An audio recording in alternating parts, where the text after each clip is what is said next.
Nós vamos estudar hoje, na sequência dos nossos estudos de Isaías, Isaías capítulo 14. Isaías capítulo 14.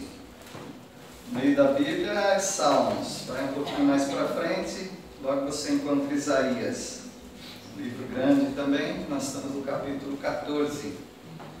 Nós estudamos hoje pela manhã, pela graça de Deus, sobre a Babilônia, tudo que a Babilônia representa até hoje, com seus ensinos errados, e a Babilônia foi destruída por Deus, porque ela desafiou Deus, mas ao mesmo tempo foi um instrumento de Deus, um instrumento nas mãos de Deus para disciplinar o seu povo, o povo de Judá. Mas chegou a vez dela também. E Deus dá a sentença, capítulo 13, aí no capítulo 14, ele destrói a Babilônia, e nós vemos isso também em outros textos, do Antigo Testamento mesmo, e nós vemos em Apocalipse, capítulos 17 e 18, nos fala da derrota da Babilônia espiritual, porque a Babilônia existe até hoje.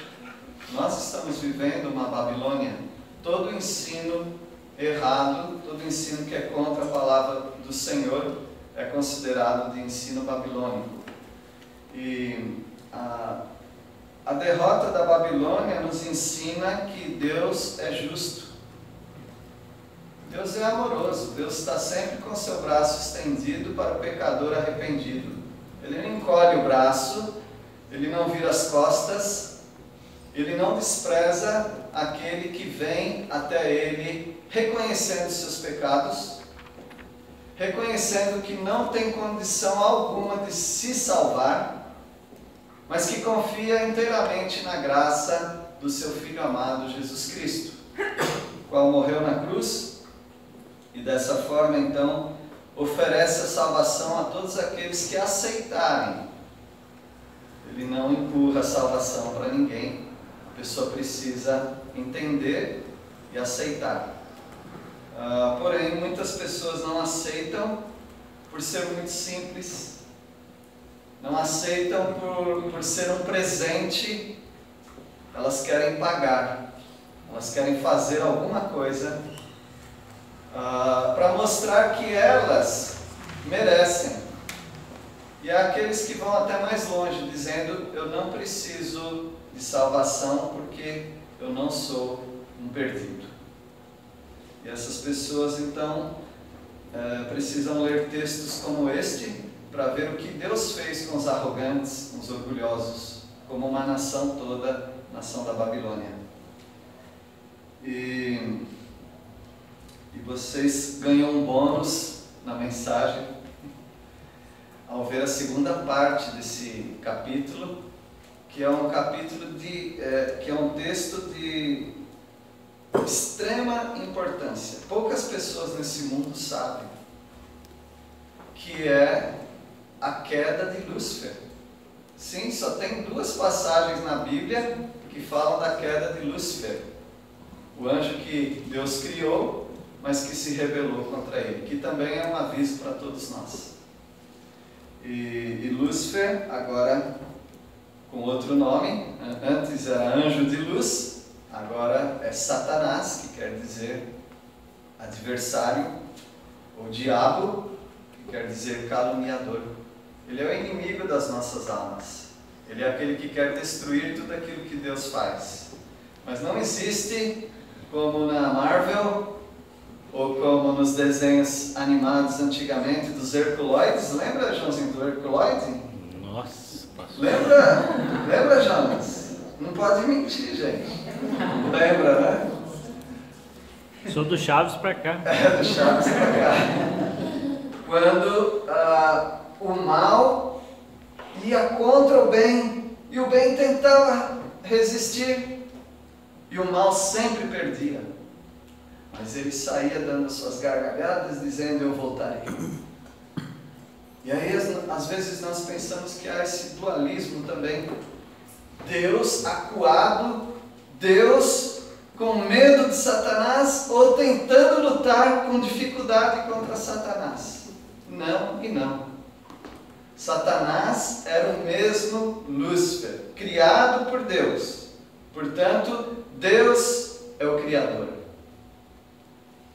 Ele não quis obedecer, ele foi expulso da presença de Deus.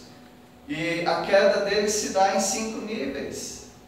Do céu, da presença de Deus, para as regiões celestiais. Das regiões celestiais para a terra. Da terra para o abismo. Do abismo para o lago de fogo. E lá passará por toda a eternidade, juntamente com todos aqueles que o seguiram. Porque todos aqueles que não aceitarem o Senhor Jesus como Salvador, como nos diz o próprio Jesus em João capítulo 8, esses não são filhos de Deus, são filhos do diabo. E esses o seguem. Ele é o pai da mentira. Ele é assassino desde o início. Está assassinando pessoas, enganando pessoas, e pessoas estão o seguindo. E a Babilônia representa tudo isso no seu falso ensino. É o que nós vamos ler agora das resoluções proféticas de Deus contra a Babilônia, a favor de Israel, de Judá, contra Lúcifer, Satanás e contra outros povos. Nós não vamos estudar o capítulo todo hoje porque é muito conteúdo, mas vamos estudar então alguns versículos. No capítulo 14, a resolução de Deus é julgar completamente a Babilônia, todo ensino falso, e colocar Israel na terra dele, na terra que Deus preparou para Israel. Vocês sabem que quando a Bíblia fala de Jacó, não é apenas Jacó personagem, mas é Jacó como o apelido da nação de Israel. Então, a nação de Israel leva esse nome, Jacó, também. Vamos ler, portanto, o versículo 1, Isaías 14, 1. Porque o Senhor se compadecerá de Jacó e ainda elegerá Israel, e os porá na sua própria terra, e unir-se-ão a eles os estrangeiros, e estes se achegarão à casa de Jacó. Deus vai colocar a nação de Israel na terra dela, que por enquanto ainda está em conflito, ainda há outras nações querendo aquele pedaço de terra. Mas Deus vai colocar Israel ali, vai ampliar aquele território e vai estabelecer o seu reino, para que todos cheguem até o Senhor Jesus, o Messias de Israel, para adorá-lo. Versículo 2. Os povos os tomarão e os levarão aos lugares deles, e a casa de Israel possuirá esses povos por servos e servas na terra do Senhor. Cativarão aqueles que os cativaram e dominarão os seus opressores. A nação de Israel atualmente tem muitos inimigos. Especificamente em volta deles tem 6 inimigos, que já tentaram invadir, já tentaram apagar Israel, já tentaram destruir, mas todas as vezes foram frustrados, porque Deus fortaleceu a nação de Israel e protegeu e destruiu todas as guerras que houve. Israel, o pequenininho povo, venceu por mão poderosa do Senhor ainda hoje. E por isso a nossa oração, porque eles ainda não aceitaram aquilo que nós já aceitamos, a Jesus Cristo. Cristo quer dizer Messias, ungido. E eles ainda não aceitaram o Messias deles. Nós aceitamos primeiro, e eles precisam ainda aceitar. Versículo 3. No dia em que Deus vier a dar-te descanso do teu trabalho, das tuas angústias e da dura servidão com que te fizeram servir. Deus promete dar esse descanso para o seu povo. E Deus vai dar o descanso hoje para todos aqueles que o aceitarem. Ele diz em Mateus 11, 28, Vinde a mim todos vós que estáis cansados e sobrecarregados, e eu vos aliviarei. Ele fala do fardo dele, que é leve. Ele é manso e humilde. Então todo aquele hoje que quiser aceitar essa salvação em Cristo, pode. Porque Ele está sempre oferecendo essa salvação. Sempre oferecendo esse descanso. Porém, aquele que não aceita, nós sabemos que ele vem com seu juízo. E é o que ele fez com a Babilônia, é o que ele fez com os povos contra Israel, e é o que ele fez inclusive com o próprio Israel, que o rejeitou. Mas ele está aqui oferecendo descanso para Israel. Versículo 4. Então proferirás este motejo. Motejo quer dizer uma zombaria, um ditado que é uma zombaria, né? Zombando. Então proferirás este motejo contra o rei da Babilônia e dirás: como cessou o opressor, como acabou a tirania. Estudando a história do mundo, você jamais imaginaria que a Babilônia cairia. Babilônia que venceu o grande Egito e agora cai pela mão de Deus, que usa os impérios da Média e da Pérsia, e Deus destrói a Babilônia. Versículo 5. Quebrou o Senhor a vara dos perversos e o cedro dos dominadores. Deus quebra o cajado do rei. Deus quebra o cedro desse imperador, desse rei, de Nabucodonosor, da Babilônia. A mão de Deus é pesada. A mão de Deus, ao mesmo tempo que ela pode afagar, dar carinho, convidar: vinde a mim todos vós que estáis cansados e sobrecarregados, e eu vos darei alívio. É a mesma mão que pode vir esmagar os inimigos. Versículo 6. Que feriram os povos com furor, com golpes incessantes, e com ira dominavam as nações, com perseguição irreprimível. Babilônia era assim. Onde chegava, devastava. Até o povo de Judá enfrentou isso. Quando eles vieram com seu exército, derrubaram os muros de Jerusalém, queimaram as portas, acabaram com todo o templo, acorrentaram o povo e levaram o melhor da terra. Assim era. Era irreprimível, não dava para reprimir, não dava para vencer. Inclusive Edom, irmã de Israel, entregava os judeus para a Babilônia, porque não podia com eles, era melhor ficar do lado deles, e como traidora ela fez isso. Versículo 7.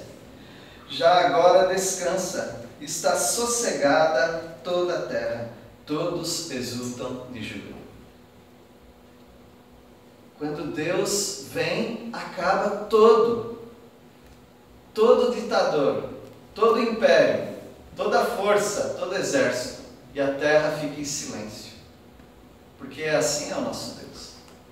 Quando Ele vem sobre a sua vida e você deixa isso acontecer, vão embora os vícios, vão embora os medos, vão embora toda a mágoa, raiva, todo o pecado, e você fica em silêncio e descansado.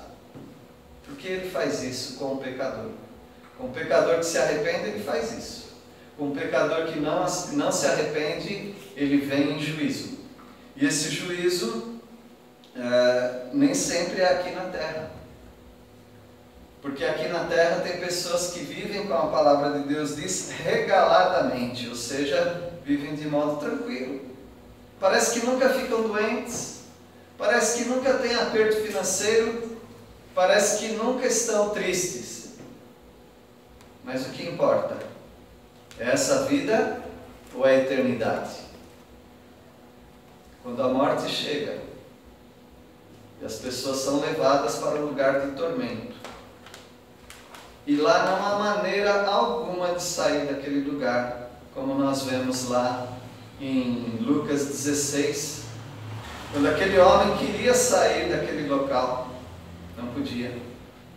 Ele dizia: então pede para Lázaro, que era aquele que estava do lado da salvação, para ele refrescar minha língua, para ele molhar um pouquinho. Não, ele não pode passar para lá e você não pode passar para outro lado. Então manda alguém ir até os meus familiares para falar para eles não virem para esse lugar. Também não. Porque os seus familiares têm Moisés e os profetas. Olha Moisés e os profetas aqui. Eu estou acabando de ler um profeta. Então eles têm que ouvir este.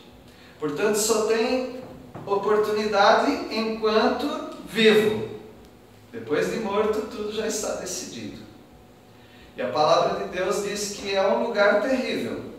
Quando o inferno, que já é ruim, será lançado para dentro do lago de fogo. Ali o verme não morre, conforme diz a palavra de Deus. Onde há fogo, enxofre, e por toda a eternidade, dia e noite, séculos sem fim. É um retrato bem trágico, não é?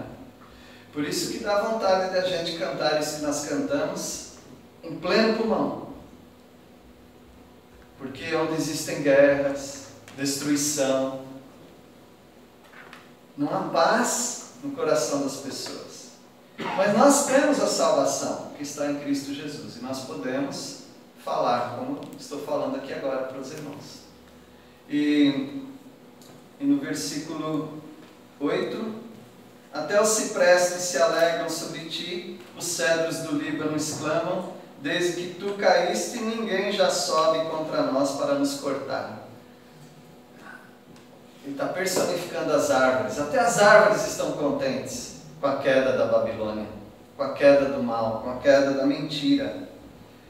Versículo 9, o além desde o profundo se turba por ti para te sair ao encontro na tua chegada. Ele por tua causa desperta as sombras de todos os príncipes da terra e faz levantar dos seus tronos a todos os reis das nações. Até o profundo, até o inferno, até a morte está dando as boas-vindas para a Babilônia.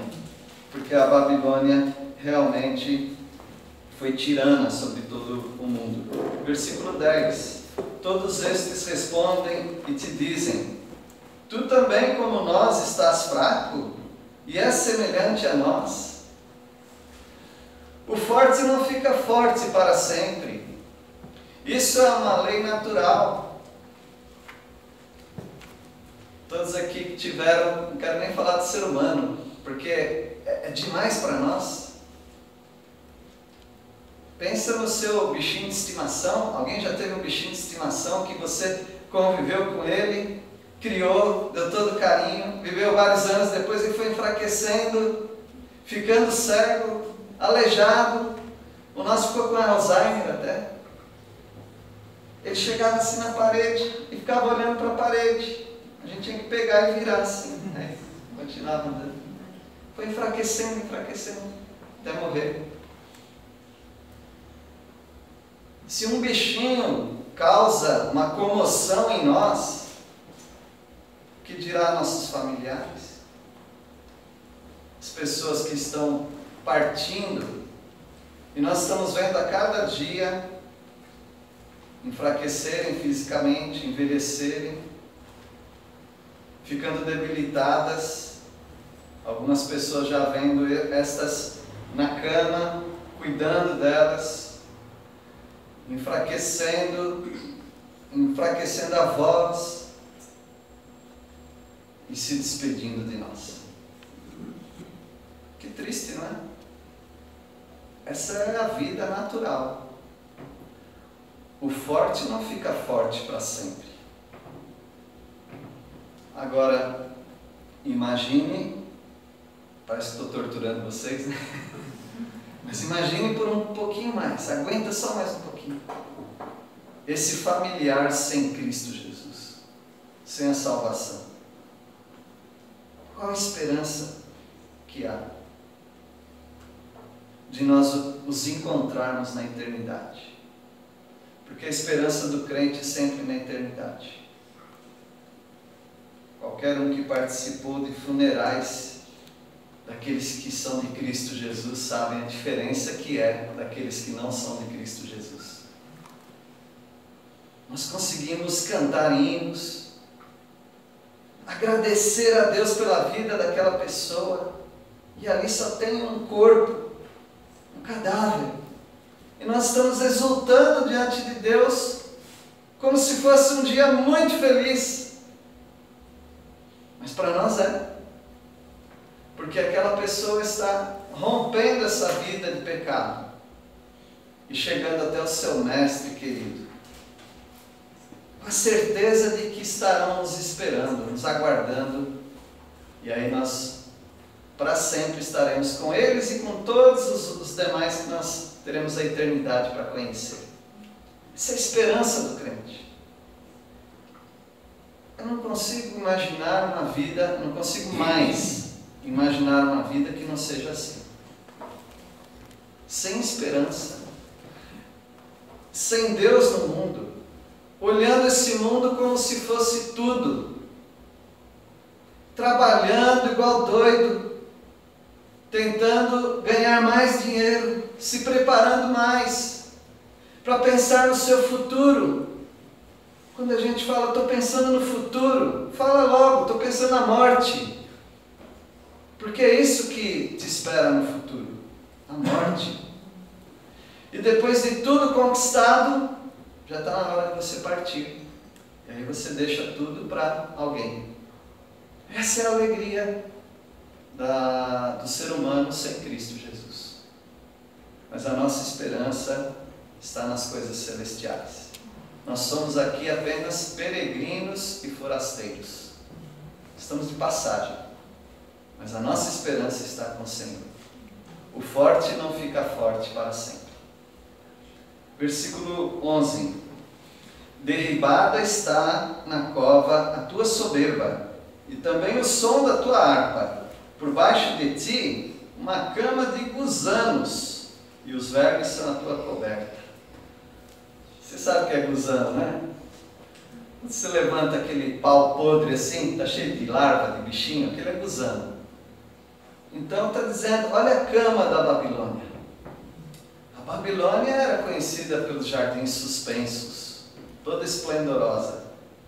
Mas agora, a cama da Babilônia são os gusanos, os vermes. Assim também como é a cama de todo mortal. Vira pó, comido pelos vermes. Alguns chegam só até aí. A esperança deles só vai até o último suspiro. Depois acabou. Depois eles falam, todo mundo vira pó, todo mundo morre, acabou. E se não for assim, como não é assim, porque a palavra de Deus diz que Deus colocou no homem a eternidade. No coração do homem está a eternidade, do ser humano. A palavra de Deus também diz em Romanos 1,32. Vamos ler lá em Romanos 1,32 para nós lermos direitinho como está. Sobre as pessoas que falam de boca cheia, tudo é bobagem, não acredita nisso não. O ser humano é universal nesse sentido. Ele que tenta se trair, mas na verdade ele pensa assim. Romanos 1,32, alguém quer ler? Leia bem alto, por favor. Os quais, conhecendo o juízo de Deus, que são dignos de morte, os que tais coisas praticam, não somente as fazem, mas também se agradam dos que as fazem. Nem vou ler aqui quais são as coisas que eles praticam, é só você ver depois, versículo 18 até o 31, tudo que eles fazem, ou seja, nós pecadores. E as pessoas sabem da sentença de Deus, elas sentem que algo está errado, elas sentem que, partindo desse mundo, elas vão ter que responder para alguém. E elas sabem também que elas merecem essa morte, mas mesmo assim elas continuam pecando, mesmo assim elas levam outros a pecarem com elas, e assim elas vão vivendo a vida até que chega aquele momento que estarão diante do Senhor. Assim foi também com Lúcifer, e agora nós vamos falar um pouco do que aconteceu. Deus não teve início, Deus subsiste em 3 pessoas: Pai, Filho e Espírito Santo.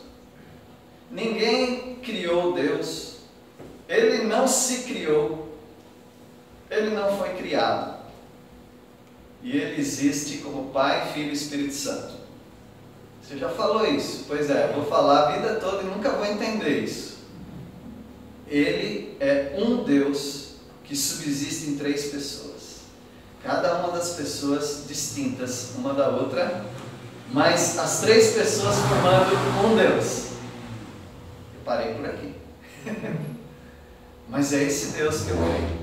É o Deus da Bíblia, é o Deus da palavra. E Ele, não por se sentir sozinho, mas pelo desígnio dele mesmo, resolve que Ele vai fazer seres angelicais, chamados anjos. Anjos quer dizer mensageiros. E Ele criou anjos de várias espécies. Ele criou arcanjo, serafins, querubins, anjos para fazerem algumas coisas, outros anjos para fazerem outras coisas, anjos mais importantes, anjos menos importantes. E Ele fez um deles que era um guardião, um querubim, e deu o nome de Lúcifer, a um ser de luz. E Deus fez esses anjos com a capacidade de tomarem suas decisões. Isso é ótimo. Deus fazer seres assim mostra que Ele é um Deus de amor, porque aí Ele não vai ter um monte de robô o adorando, mas Ele vai ter pessoas que querem adorá-lo e pessoas que não querem adorá-lo, cada um sofrendo as consequências disso. E Deus, na sua permissão, permitiu que Lúcifer fizesse o que fez. Veja o que ele fez. Isaías 14, versículo 12. Bom, aqui já diz o resultado. Eu tenho que falar o que ele fez, porque em Ezequiel 28 fala o que ele fez. Ele, e aqui também vai dizer isso, ele quis ser igual a Deus. Essa história de ser igual, você já sabe que é conversa, né? Eu só quero subir e chegar igual. Depois que eu estiver lá, aí de igual para igual, eu derrubo Deus. E assim que ele queria. Ele era apenas uma criatura, como você e eu, apenas criatura, mas queria ser Deus. Versículo 12. Como caíste do céu, ó estrela da manhã, filho da alva, seu Lúcifer. Como foste lançado por terra, tu que debilitavas as nações. Satanás tem feito um grande estrago, porque quando ele foi derrubado, ele já entrou também, não sei logo quanto tempo depois, tá? Mas ele entrou em uma das criações de Deus, a serpente, a qual falou com Eva, que não se assustou, porque devia ser normal no início da criação. E aquela serpente, na verdade, Lúcifer, Satanás dentro daquela serpente, falou. É assim que Deus disse a respeito da árvore, né? E aí Eva caiu na conversa, falou isso, falou para nem tocar. Deus nem tinha falado isso, mas ela acrescentou. E é assim que Ele tem feito. Ele tem acrescentado, Ele tem subtraído, Ele tem torcido, Ele tem enganado. E assim Ele vai fazer sempre. Não é nada disso. Ele não quer que vocês comam, porque no dia que vocês comem isso, vocês serão como Ele. Ele queria ser como Deus, e não conseguiu. E agora Ele quer que as pessoas façam o mesmo. Por isso as pessoas não aceitam a Jesus como Salvador. Porque elas querem ser como Deus. Elas acham que elas podem cuidar da vida delas. Se você fala, eu posso cuidar da minha vida, você é Deus. Porque é só Deus que pode cuidar das vidas das pessoas. Versículo 13. Tu dizias no teu coração, eu subirei ao céu, acima das estrelas de Deus, exaltarei o meu trono, E no monte da congregação me assentarei nas extremidades do norte. Ele usa figuras aqui para falar, ele quer ficar junto com Deus, no mesmo patamar que Deus, na congregação daqueles anjos. Versículo 14: subirei acima das mais altas nuvens e serei semelhante ao Altíssimo. Muita gente quer ser semelhante ao Altíssimo. É chamado a síndrome de Deus. E com muita vergonha digo, muitos pastores evangélicos sofrem da síndrome de Deus. E não tem membro que dá um chacoalhão para falar: acorda, você não é Deus, você só é um homem, você só é um instrumento de Deus, mas você não é Deus. Mas alguns querem ser como Deus. Eu mando, as pessoas obedecem. Eu falo, as pessoas vão. Versículo 15: contudo, serás precipitado para o reino dos mortos, no mais profundo do abismo. Ainda não chegou lá. Até uma forma de dizer, quando fala que foi derribado para a terra, ele ainda está nas regiões celestiais.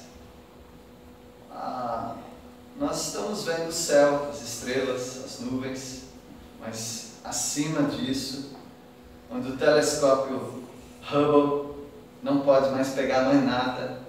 Se é um lugar, eu não sei, porque nós não vemos, não sabemos. Mas acima de tudo isso, existem as regiões celestiais, onde habita Satanás e os demônios. A potestade do ar, como diz a palavra de Deus. Em Jó, quando Deus pergunta: de onde vens? Venho de rodear a terra. Ele rodeia a terra, os seus demônios também. Mas lá é o lugar onde ele fica. E um dia ele será precipitado para a terra. E da terra ele vai ser precipitado para o abismo por 1000 anos. E depois para o lago de fogo. E aqui ele é precipitado para o reino dos mortos. Versículo 16: os que te virem, te confitar-te e dizer-te: é este o homem que fazia estremecer a terra e tremer os reinos? Veja, Deus falando para Isaías, falar para nós, ele já não está mais falando da Babilônia. Ele não está falando de Nabucodonosor. Ele está falando desse ser celestial que foi expulso. É o Lúcifer e agora Satanás. E um dia todos vão ver que ele foi derrotado. Nós, os crentes, já sabemos que ele já está derrotado. O Senhor Jesus, antes de ir para a cruz, ele disse: o príncipe deste mundo já está julgado. E nós sabemos que quando o Senhor Jesus morre na cruz, ele está esmagando a cabeça da serpente. E o escrito de dívida que era contra nós foi apagado, foi pago por Cristo Jesus. E Satanás não tem mais poder sobre aqueles que são dele. Mas aqueles que ainda são dele estão no mercado de escravos. São escravos de Satanás. Precisam ser resgatados. E é muito, muito, muito fácil resgatá-los. A mensagem é simples. A aceitação é simples. É só a pessoa que querer que ela saia. E no versículo 17... que punha o mundo como um deserto e assolava as suas cidades, que a seus cativos não deixava ir para casa. Todos os reis das nações, sim, todos eles jazem com honra, cada um no seu túmulo. Mas tu, falando para Lúcifer, tu és lançado fora da tua sepultura, como um renovo bastardo, coberto de mortos, traspassado a espada, cujo cadáver desce a cova e é pisado de pedras. Uma figura para dizer: você não é honrado, nem na sua morte. Com eles não te reunirás na sepultura, porque destruíste a tua terra e mataste o teu povo. A descendência dos malignos jamais será nomeada. E a descendência de Satanás tem sido todos nós.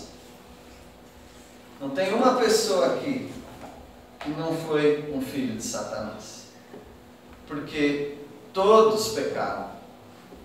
O Senhor permitiu que todos nascessem debaixo do pecado e precisavam ser resgatados. E aí Deus destrói então Lúcifer, Satanás, como destrói a Babilônia também. Preparai a matança para os filhos, por causa da maldade de seus pais, para que não se levantem e possuam a terra e encham o mundo de cidades. Levantar-me-ei contra eles, diz o Senhor dos Exércitos. Exterminarei de Babilônia o nome e os sobreviventes, os descendentes e a posteridade, diz o Senhor. Reduzi-la-ei a possessão de ouriços e a lagoas de águas. Varrê-la-ei com vassoura da destruição, diz o Senhor dos Exércitos. Pega um avião, vai até Israel, de Israel vai até o Iraque. Pega ali um cicerone, a pessoa que conduz os turistas, e pede para ele te levar até a Babilônia. Ele vai te levar para um cercadinho de areia, umas palmeiras e umas pedras tombadas ali. Lá é a Babilônia hoje. Quem diria, né? Deus cumpriu a palavra dele. Se Deus cumpriu a palavra dele contra a Babilônia, contra Lúcifer, ele não vai cumprir contra todos aqueles que o rejeitaram? Sim. Nenhuma das promessas de Deus foram quebradas. Todas foram cumpridas. Algumas ainda precisam ser cumpridas, mas nós sabemos que serão, porque Deus é verdadeiro. Mentiroso é todo homem, mas Deus é verdadeiro. Então esse é um texto, uma parte do capítulo 14, que nos fala da resolução de Deus, de colocar Israel na terra, de julgar a Babilônia, enterrar de vez na areia a Babilônia, e de prenunciar a queda, a destruição total de Satanás. É melhor estar do lado de Deus, não é? É melhor nós crermos nas promessas do Senhor e aceitarmos o convite amoroso dele para cada dia. Seja aqueles que já são crentes em Cristo Jesus, de andarem na luz, na obediência à palavra dele, ou seja, daqueles que ainda não tomaram a sua decisão de aceitarem a Jesus como seu Salvador. Que Deus os abençoe. Nosso Deus, agradecemos pela Tua palavra. Ela é tão rica, tão detalhada, nós ainda não entendemos totalmente. Mas sabemos, ó Pai, que o Senhor está sempre iluminando ao leitor que sinceramente quer Te buscar. Pedimos a Deus que o Senhor opere nas nossas vidas, trazendo-nos para perto do Senhor a cada dia. E aqueles que ainda não Te conhecem, não aceitaram Teu Filho amado, que eles também tenham essa oportunidade. Nós louvamos ao Senhor pela Tua palavra, as Tuas profecias, em nome de Jesus Cristo. Amém.